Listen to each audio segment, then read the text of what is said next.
ಬೆಂಗಳೂರಲ್ಲಿದ್ರೆ ಈ ವಿಷಯ ನಿಮ್ಗೆ ಗೊತ್ತಿರಲೇಬೇಕು. ಬಿಬಿಎಂಪಿಗೆ ಬಾಯ್ ಬಾಯ್ ಹೇಳೋ ಟೈಮ್ ಬಂದಿದೆ. ಅದು ಹೇಗೆ ಅಂತ ನೋಡೋಣ ಬನ್ನಿ.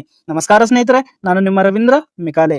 ಕರ್ನಾಟಕ ಗವರ್ಮೆಂಟ್ ರೀಸೆಂಟ್ಲಿ ಒಂದು ಬಿಲ್ ಪಾಸ್ ಮಾಡಿದೆ. ಅದು greater Bengaluru governance act 2024 and ಇದನ್ನ ಗ್ರೇಟರ್ ಬೆಂಗಳೂರು ಅಥಾರಿಟಿ ಅಂತ ಕರಿಬಹುದು. ಈ ಕಾಯ್ದೆ ಬಿಬಿಎಂಪಿ ನ ಕಂಪ್ಲೀಟ್ ಆಗಿ ರಿಪ್ಲೇಸ್ ಮಾಡುತ್ತೆ. ದ ರೀಸನ್ ಬಿಹೈಂಡ್ ಇಟ್, ಇಡೀ ಬೆಂಗಳೂರಿಗೆ ಕಂಟ್ರೋಲ್ ಮಾಡೋ ಬಾಡಿ ಅಂದ್ರೆ ಒಂದೇ ಒಂದು, ಅದು ಬಿಬಿಎಂಪಿ.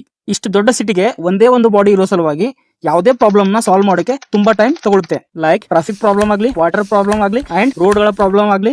ಅದಕ್ಕಂತಾನೆ ಬಿಬಿಎಂಪಿ ನ ಡಿವೈಡ್ ಮಾಡಿ 3 ಮಿನಿ ಕಾರ್ಪೊರೇಷನ್ ನ ಮಾಡವ್ರೆ. ಅವೇ Bengaluru central, Bengaluru north and Bengaluru south. ಪ್ರತಿಯೊಂದು ಕಾರ್ಪೊರೇಷನ್ ಗೆ ಒಂದು ಮೇಯರ್ ಮತ್ತೆ ಒಂದು ಕಮಿಷನರ್ ಇರ್ತಾರೆ. ಅಂಡ್ ಇವ್ರ ಮೇಲೆ ಗ್ರೇಟರ್ ಬೆಂಗಳೂರು ಅಥಾರಿಟಿನ ಚೇರ್ಮನ್ ಆಗಿರೋರು ಕರ್ನಾಟಕದ ಮುಖ್ಯಮಂತ್ರಿಗಳು, ಮತ್ತೆ ಇದರ ವೈಸ್ ಚೇರ್ಮನ್ ಆಗಿರೋರು ಬೆಂಗಳೂರು ಡೆವಲಪ್ಮೆಂಟ್ ನ ಇನ್ಚಾರ್ಜ್. ಈ ತರ ಒಂದೇ ಪವರ್ ನ ಸಬ್ ಪವರ್ ಅಲ್ಲಿ ಡಿವೈಡ್ ಮಾಡಿದ್ರೆ ಡೆವಲಪ್ ಆಗದೆ ಇರೋ ಏರಿಯಾಗಳು ಫಾಸ್ಟ್ ಆಗಿ ಡೆವಲಪ್ ಆಗೋ ಚಾನ್ಸಸ್ ಜಾಸ್ತಿ ಇರುತ್ತೆ.